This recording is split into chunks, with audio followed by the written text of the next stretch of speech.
stuff. I got myself a big boy pack.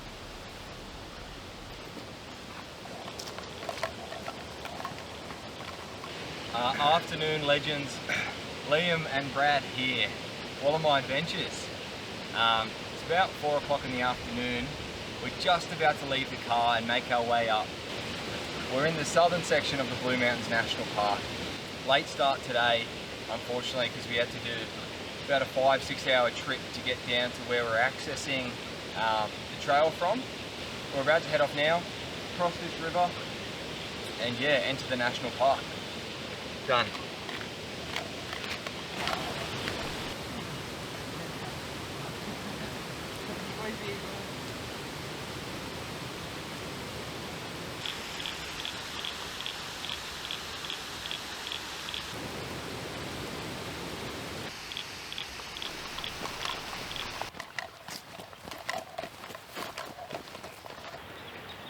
Not to cut you off, I'll walk this way.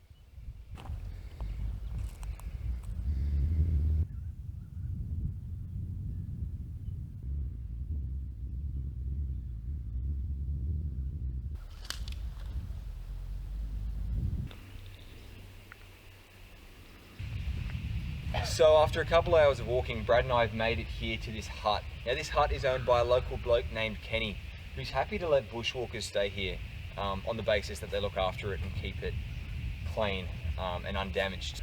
We'll head on in, set up camp and get dinner underway. That night we heard screeching in the bush like a young child crying. What was it? It scared the blank out of me.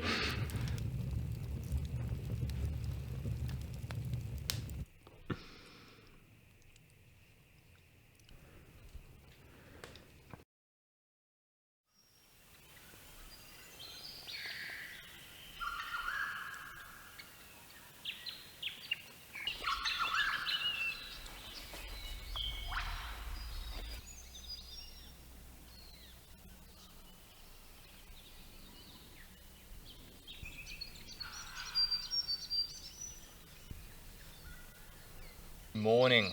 Brad and I had a very cozy night last night in here at this hut. Got the fire going, had a nice dinner and actually had a beer. Sat around the campfire for a little bit before retiring to bed. Woke up this morning and you can just hear the bird song, it's just amazing. Topped up our water reservoir here thanks to some of those water tanks. About to make our way into the mountain range, just situated in front of me. We're hoping to have a bit of a track for a couple of kilometres, and then from there it's anyone's guess what we're going to find. We're not thinking it's likely there's going to be much water source, given that's going to be a traverse of the mountain range. So yeah, we're fully stocked up now and we'll have to see if we have any luck finding puddles or anything along the way.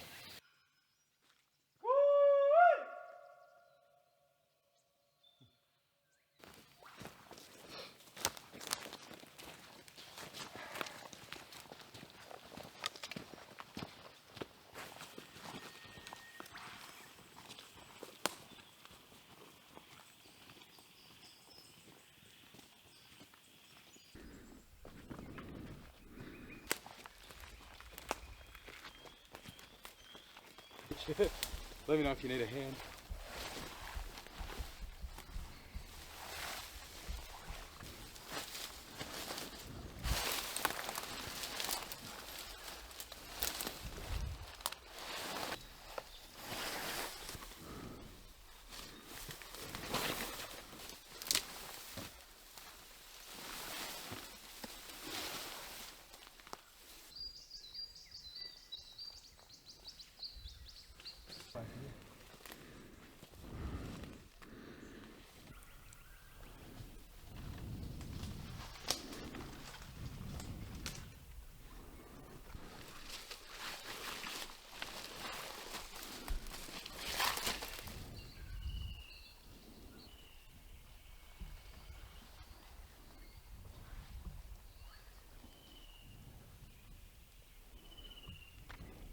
Terrain's getting a lot nicer too.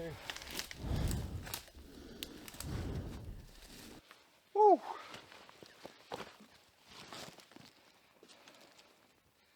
Definitely getting hot and sweaty in the sun.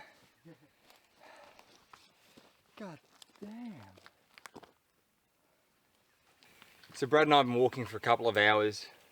We finally made the ridge and we've got a cracking view behind us over the Blue Mountains National Park. It's very tough going up that pass to gain this ridge here. Marked on the topographic map there being a track, and although I'd say in sections there was a track, but post the bushfires in 2021 the vegetation regrowth is so thick you're fighting chest high or head high shrub really for every step you take. So although we roughly knew the direction the track was heading to make the pass, it was very tough going, so I was thankful for Brad to be able to push through that so I could stay at the back and get some shots in. Beautiful day, blue sky, a couple of clouds right in the distance, but other than that, it's a perfect day. So now that we're on the ridge, we're in the sun, so we'll take a couple minutes here, kick back, rehydrate and relax, enjoy the view behind us over that section of wilderness, and then we'll keep heading up the ridge, make our way towards camp for tonight.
How campable out of 10? Like legit, if it wasn't for rolling out of bed and dying, good.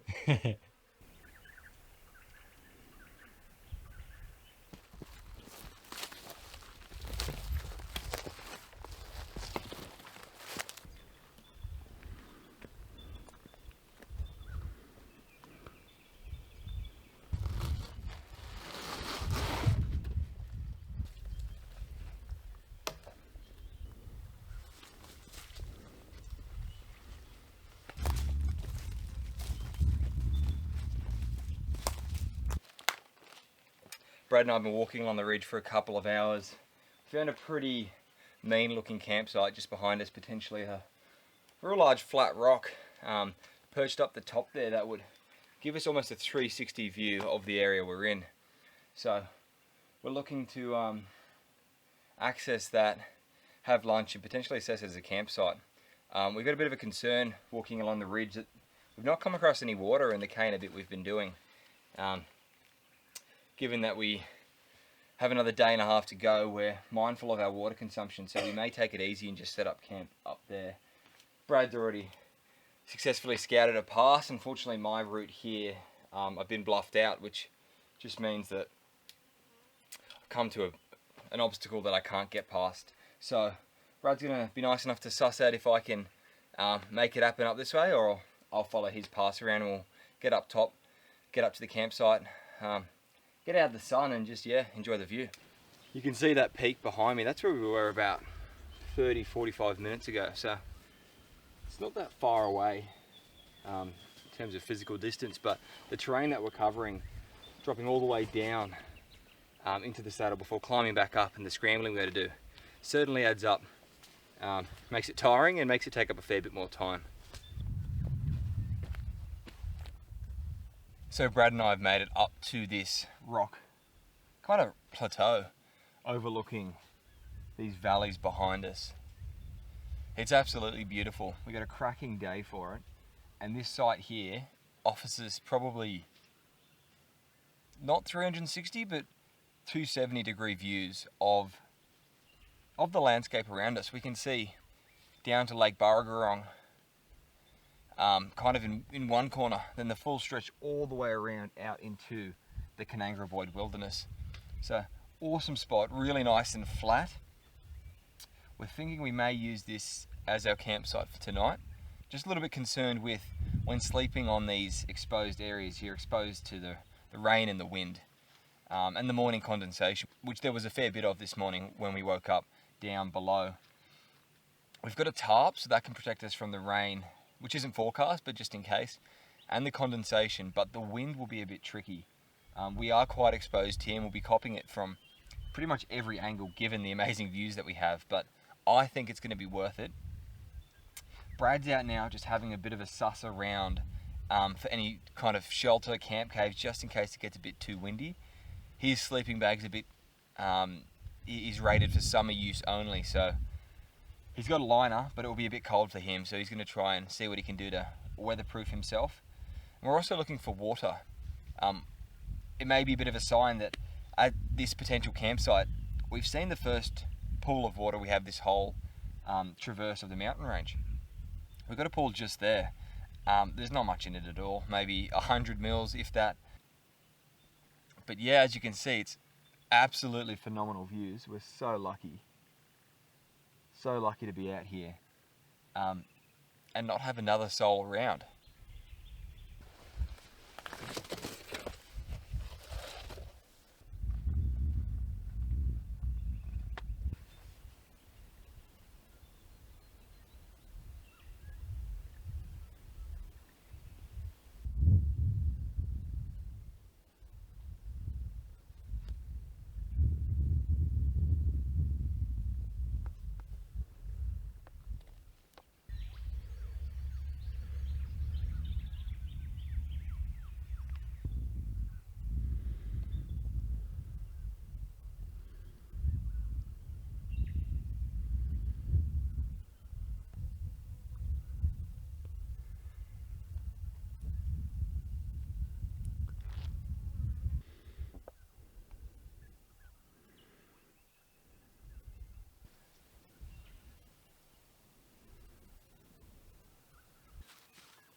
Brad and I are at camp.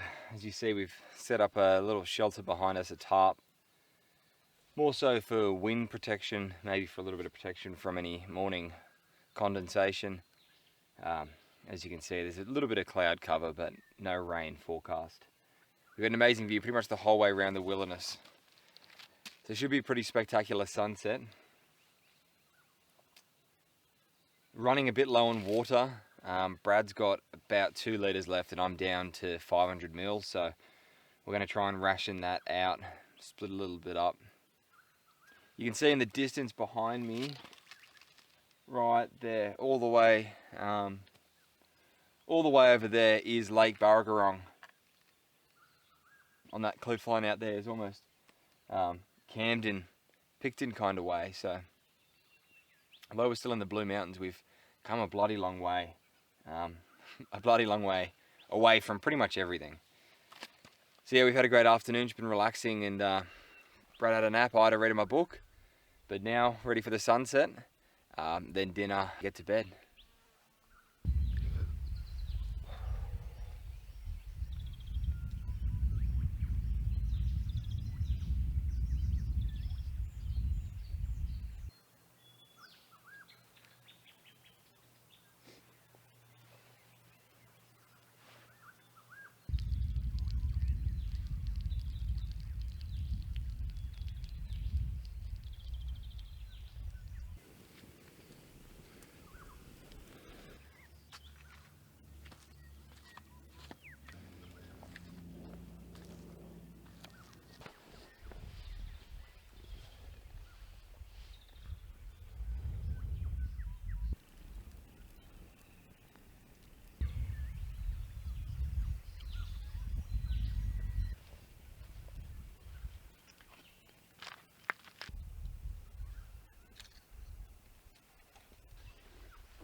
Tyron back into my bed. Yeah, it's too cold for that shit, man. Give the camera a little wave, Brad. Hello.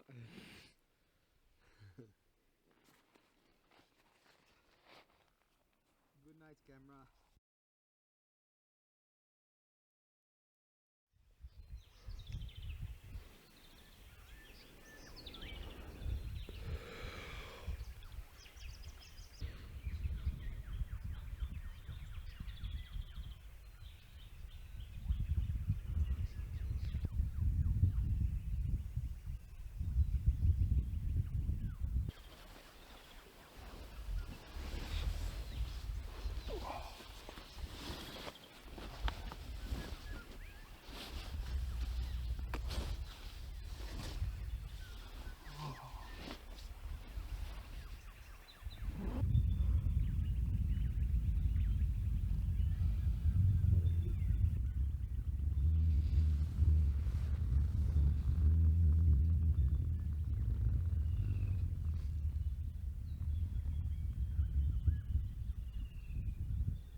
Brad's going down for his morning routine, his morning duties, some would say.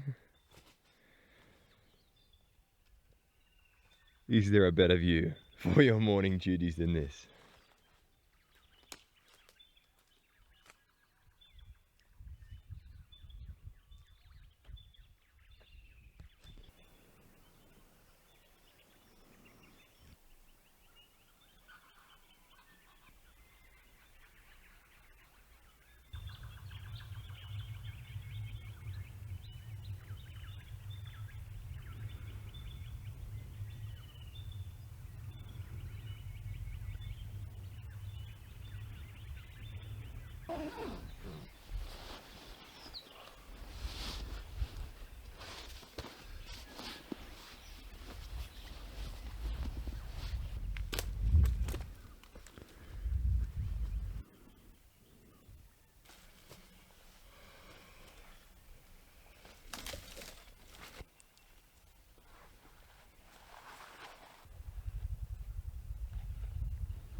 Brad and I woke this morning to a pretty cracking sunset looking out over Lake Burragorong. What are you laughing about? Sunrise. Fuck. Beep. Good morning. Brad and I woke this morning to a pretty stunning sunrise overlooking Lake Burragorang and the tablelands over there. Amazing hues of orange. We then went for a short walk just whilst the sun wasn't too high and it wasn't too hot. We pushed further along the mountain range, eventually getting bluffed out, but we had a good look at where the mountain range continues into, potentially for future trips. The issue we're facing is the lack of water. We did that traverse maybe just under a K to the end there, and we didn't come across a single pool of water or stream or anything like that, which is the obvious issue when doing a clifftop traverse. You're going to have issues finding water. So I've got about 500 mils left. Brad's got a little bit more, but we are quite low on water. If we were to continue the traverse that way, there's not going to be any water to be found probably today and possibly not till late tomorrow. So we've packed up camp now, returned everything as how it was prior to our arrival here as part of the Leave No Trace principles. Then we're going to traverse the mountains that away, crossing over and back down into the valley. Hopefully get there in the early afternoon, but we know there's water there from yesterday. So have some of that water reset, and then see potentially there's another peak we can climb once we've stocked up on water with just day packs, which would be nice rather than lugging the whole heavy pack around.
Can I give you this, bros? Yes, sir. Thank you.